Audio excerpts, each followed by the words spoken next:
Hello বন্ধুরা, তোমরা সবাই কেমন আছো? আশা করি ভালো আছো। তো আমিও ভালো আছি। আমার নাম সুরজিৎ সরকার। তো তোমাদের জন্য নতুন ব্লগ নিয়ে চলে এসেছি।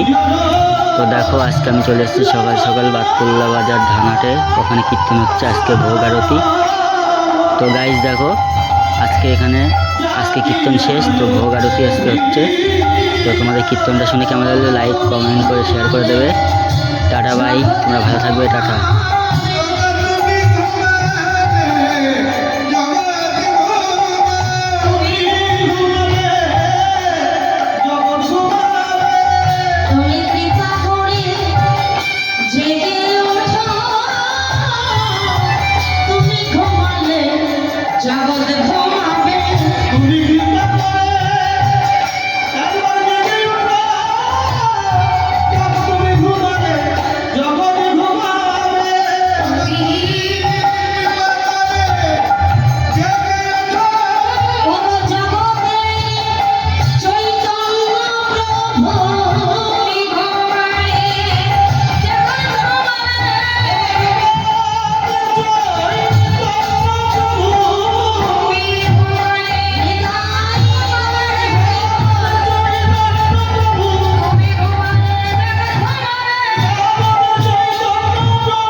জেগে ওঠো। দেখো মায়েরা, গৌর হরিকে কি সরাসরি এমন করে কেউ ডাকে? ওঠো গৌর হরি, ওঠো। ভাব জেনে তার সঙ্গে যেজন আচরণ করতে পারে তিনি তো ভাবেন ভাবুক।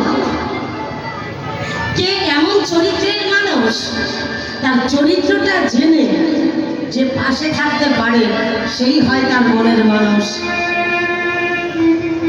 তাই ভক্তবৃন্দের এটা জানা আছে যে গৌর হরি হরিনাম গাইতে গাইতে শয়ন কক্ষে শয়নে যান।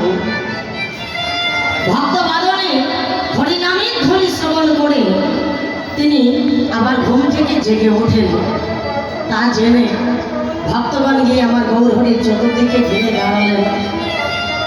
করজোড়ে সকলে মিলে বদনে কৃষ্ণ নাম গাইছে আর বলছে, গৌর আর ঘুমিয়ে থেকো না, এবার জেগে ওঠো, তোমার জন্য সকলে অপেক্ষা করছে।